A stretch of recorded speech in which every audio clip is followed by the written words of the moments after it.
주님을 사랑하고 말씀을 사모하는 성도 여러분, 진심으로 사랑합니다.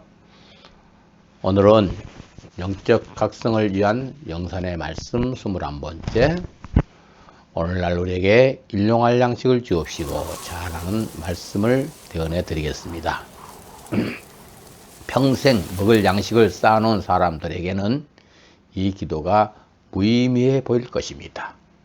날마다 먹을 양식을 구해야 먹고 살게 해준다는 말 같아서 하나님 아버지를 마음 좁은 하나님으로 생각할 수도 있습니다. 그러나 하루하루 양식을 구해서 먹으라는 주님의 이 말씀을, 깊은 뜻을 알면 이 기도가 얼마나 소중한 것인가를 알게 될 것입니다. 윌리엄 템플은 기독교는 모든 종교 중에서 가장 물질적인 종교다 라고 유명한 말을 했습니다. 그렇습니다. 이방 종교는 지적이고 철학적이고 도덕적입니다. 그래서 차원이 높은 것 같아 보입니다. 반면에 기독교는 인간 냄새 풍기는 살인 이야기부터 시작해서 며느리와 시아버지가 바람 피우는 이야기 등등 비도덕적이고 세속적이고 물질적인 종교 같습니다. 그러나 그 속에 생명이 있습니다. 그래서요, 성경을 읽다가 시험 들어서 불경을 읽는다는 사람도 만나보았습니다. 성경은 추하고 더러운 죄인들을 거룩하신 하나님이 사랑하는 스토리이기에 거룩한 이야기만 기록할 수 없습니다. 먹고 사는 것도 그렇습니다. 사람이 이 세상에 태어난 순간부터 먹는 것은 너무 중요합니다. 사람은 우선 먹어야 생존할 수 있고 살아갈 수 있습니다. 창조주 하나님은 이런 점을 너무나도 잘 아십니다. 영적인 것, 신령한 것, 하나님의 나라 다 중요하게 여기시지만 동시에 우리 육체도 하나님이 신묘막측하게 만드셨기 때문에 동일하게 귀하게 여기고 계십니다. 그러므로 우리는 하나님께서 주신 이 육체를 우리 스스로도 잘 돌보아야 할 책임이 있습니다. 그러나 건강이란 그저 내가 위한다고 건강하게 되는 것은 아닙니다. 우리 몸을 창조하신 하나님께서 건강하게 보호해 주시고 축복해 주셔야 건강하게 되는 것입니다. 만약 평생 먹을 것을 쌓아놓고 끼니마다 진수성찬을 차려 놓았다 해도 하나님이 날마다 잘 먹을 수 있는 입맛을 주셔야 되고 소화력도 주셔야 먹고 건강할 수 있습니다. 그러므로 날마다 일용할 양식을 구하라 하신 기도 내용을 우리는 깨달아 볼 수가 있습니다. 하나님이 날마다 먹게 주셔야 먹는다 그 말입니다. 지금까지 앞에서 살펴본 주기도 내용은 하늘에 계신 우리 아버지, 그 이름을 거룩하게 하시고 뜻이 하늘에서 이루어진 것처럼 땅에서도 이루어지라, 하나님을 높이고 하나님을 중심으로 한 기도였습니다만은 오늘 일용할 양식을 주옵시고 하는 기도부터는 사람을 위한 기도, 나를 위한 기도입니다. 나 자신을 위한 첫 번째 간구입니다. 이 기도는 하나님께서 우리 몸을 날마다 돌보신다는 뜻이 들어 있습니다. 하나님은 우리 몸을 지으신 창조자이시므로 글자 그대로 살 수 있는 먹을 것을 달라는 기도입니다. 주신 양식들을 또한 맛있게 먹어서 힘을 얻고 하나님을 힘차게 찬양하게 해달라는 그런 기도입니다. 얼마나 현실적이고 좋은 기도입니까? 제가 알래스카 페어뱅스에서 6년을 목양할 때에 어떤 성도가 작은 물고기 15마리를 키우다가 나에게 주고 이사를 갔기에 저는 열심히 일주일에 한 번씩 어항 속을 청소해주고 하루에 2번씩 먹이를 줍니다. 1년을 키웠더니 약 100마리 정도의 숫자가 어항 속에서 바글바글 합니다. 그런데 이 물고기들이 배부르면 어항 이 구석 저 구석에서 자기네들이 노느라고 정신이 없습니다. 배부를 때 어항 옆으로 다가도 아무런 관심을 가지지 않습니다. 그런데 배고픈 시간에 먹이를 들고 가면 어항 밖에 있는 주인을 인식합니다. 꼬리를 흔들면서 춤을 춰요. 참 재미있습니다. 저는 그것들에게 먹이를 주면서 오늘 이 주기도문을 여러 번 생각했습니다. 어항 속의 물고기들은 내가 때를 따라 먹이를 주지 않으면 다 배고파 죽을 것입니다. 마찬가지로 이 지구라고 하는 어항 속에 살는 우리 인생들도 전능하신 하나님이 먹을 것을 주지 않으면 다 죽을 것입니다. 그런 생각이 들었고요. 또 한 가지는 신명기에서 모세가 했던 말이 생각이 났습니다. 모세가 이스라엘 백성들에게 너희들이 가나안 땅에 들어가서 배불리 먹고 살 때에 하나님을 잊어버리지 말라고 신신당부합니다. 또 잠언서 30장 9절도 생각이 났습니다. 혹 내가 배불러서 하나님을 모른다. 여호와가 누구냐 할까 하오며 그렇습니다. 사람에게 약점이 많지만 가장 큰 약점은 배부를 때입니다. 근본을 잊어버립니다. 교만에 빠지게 되는 것입니다. 제가 남미에서 15년 선교를 했고요. 지금 북미 최북단에서 16년째 사역을 하고 있는데 남미와 이곳 차이점은 남미는 배고픈 곳이고 이곳은 너무 배부른 곳입니다. 그때나 지금이나 같은 복음을 외칩니다마는 배부른 곳의 반응은 재미가 없습니다. 너나 잘 믿고 복받아라 하는 식이죠. 그러나 가난한 지역에서 복음을 선포하면 정말 말씀을 사모합니다. 사도행전 17장에 기록된 베레아 사람들처럼 간절한 마음으로 말씀을 받아들이고 성경을 연구합니다. 그래서 가난한 지역에서 선교하는 선교사들이 비록 힘들어도 보람을 느끼게 됩니다. 여러분 축복받아서 배가 부르십니까? 하루 3번 양식을 먹을 때라도 양식을 주시는 아버지께 진심으로 감사를 올리시기 바랍니다.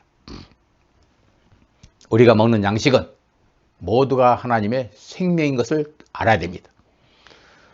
우리들이 먹는 양식을 잘 살펴보세요.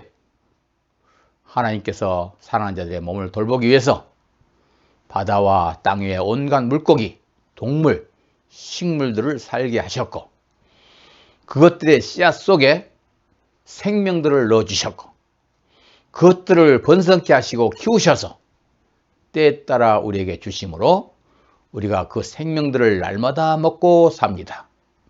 여러분 그냥 생각 없이 씹어 먹을 음식이 아니다 이 말입니다. 고귀한 생명들입니다. 하나님은 생명의 근본입니다. 결국 하나님의 생명을 먹고 사는 것입니다. 지혜로운 하나님은 모든 음식들을 생명 주머니 씨앗 속에 담아두어서 그것들을 하늘의 에너지로 날마다 키우시고 다 키운 생명들을 희생시킴으로 양식을 삶도록 허락하셨으니 어찌 생각 없이 먹을 수 있습니까?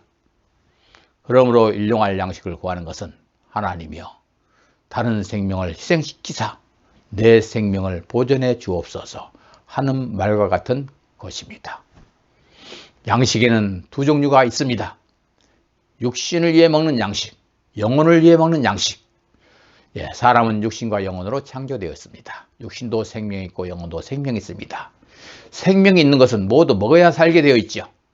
하나님 우리 아버지는 우리 육신의 생명을 살리기 위해서 만물 속에 생명들을 키워서 희생시켜서 주신 것이고 우리 영혼을 살리기 위해서는 하나님 자신의 생명을 우리에게 직접 주신 것입니다. 그래서 일용할 양식을 구하는 것은 영육을 위한 양식을 구하는 것입니다. 신명기 8장 3절에 보면 이스라엘 백성들에게 만나를 주신 사실을 이렇게 기록하고 있습니다. 너를 낮추시며 너로 줄이게 하시며 또 너도 알지 못하며 내 열조도 알지 못하던 만나를 내게 먹이신 것은 사람이 떡으로만 사는 것이 아니요 여호와 입에서 나오는 모든 말씀으로 사는 줄을 너희로 알게 하려 하심이니라. 이스라엘 백성들에게 만나를 주신 이유를 말하고 있습니다. 그들은 만나가 없으면 하루도 살 수가 없습니다. 저들이 먹은 그 만나는 바로 예수님 자신이라고 주님이 요한복음 6장 51절에서 말합니다. 나는 산떡이다. 40년간 먹었던 그 만나가 예수님 자신이라고 가르쳐 주신 말씀입니다. 영혼의 생명을 모르는 사람들은 육신의 생명을 양식만을 귀한 것으로 여깁니다. 그러나 여러분, 영혼의 양식을 먼저 구하고 영혼이 먼저 잘 되어야 육신의 모든 삶도 잘 된다는 이 우선순위를 하나님이 말씀해 주셨어요. 영혼이 잘 돼야 육신도 잘 된다는 그 말입니다. 신명기 8장에서 모세가 했던 말을 주님도 이 땅에 오셔서 사탄과 세상 먹는 문제, 정치 문제, 종교 문제 가지고 싸울 때에 주님도 이 말씀 그대로 언급하십니다. 사람이 떡으로만 사는 것이 아니라 하나님의 입으로 나오는 모든 말씀으로 산다. 그렇습니다. 하나님 말씀으로 날마다 구해서 우리 영혼이 살아라 그 말입니다. 영육간의 삶의 모든 문제가 다 말씀 속에 있다 이 말입니다. 여러분, 육신만 먹고 살찌면 영혼은 굶어서 죽게 되고요. 육신은 비대해서 죽게 됩니다. 결국은 두 생명이 다 죽는 것입니다. 그러므로 지혜로운 하나님의 자녀는 영혼의 양식을 날마다 기도하고 간구해서 잡수시고 육신도 축복을 받아 잘 사는 여러분 되시기를 바랍니다. 그 다음에 하늘 양식은 날마다 때를 따라 주신다는 사실을 잊지 마시기 바랍니다. 오늘날 우리에게라고 하셨죠? 오늘날 우리에게라는 말은 날마다 기도하게 하시는 하나님의 묘한 뜻이 있습니다. 내가 어머니의 태 속에서 조성된 그 순간부터 때에 따른 양식을 주셨기에 내가 태어났습니다. 그리고 또한 때에 따른 양식을 주셨기에 내가 지금까지 살고 이렇게 잘 존재하고 있습니다. 이것을 가장 잘 설명하고 있는 것은 출애굽기 16장 1절로 21절까지 날마다 만나가 내려온 사건입니다. 하늘로부터 날마다 만나가 내려왔습니다. 미련한 사람들은 그 만나를 잔뜩 걷어다가 쌓아놓았습니다. 그랬더니 벌레가 생겨서 먹을 수가 없이 썩어버렸습니다. 매일매일 거두어다가 먹어야 되는 것이 하늘 양식입니다.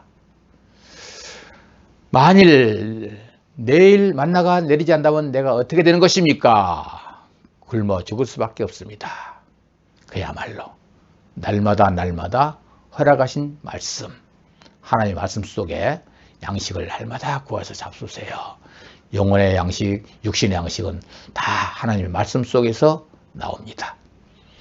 이 양식은 우리 모두를 위한 양식입니다. 우리에게 일용할 양식을 주옵소서. 나에게 일용할 양식을 달라는 것이 아니라 우리에게입니다. 내게 양식을 주신 것과 함께 이웃에게도 주십시오 하는 기도입니다. 이웃이 있고 내가 있는 것을 알아야 합니다. 이기적이고 생각이 부족한 사람들은 자기만의 풍요를 생각하고 자기만의 이익을 생각합니다. 그렇기 때문에 세상 이곳저곳에서 전쟁과 폭동이 일어납니다. 누가복음 12장 16절 20절에 보면 어리석은 부자가 있었습니다. 그는 오직 자기만을 생각하는 인생이었습니다. 많이 늘어난 소출이 모두 자기 것으로 착각했습니다. 그런 속으로 즐거워하며 독백하기를 내 영혼아 여러 해 쓸 물건이 많이 쌓였으니 평안히 먹고 쉬고 즐거워하자. 주님은 말씀하십니다. 어리석은 자야, 오늘 밤에 내 영혼을 도로 찾으리니 그러면 내 예배한 것이 네 것이 되겠느냐.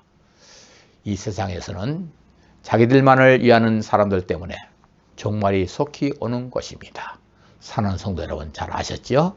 오늘도 우리의 아바 아버지는 그의 사랑하는 자들이 먹고 살아야 할 양식을 위해서 자신이 만드신 생명의 씨앗들을 바다와 땅과 공중에서 오늘도 열심히 키우시고 때를 따라서 주신다는 사실을 잊지 마시기 바랍니다.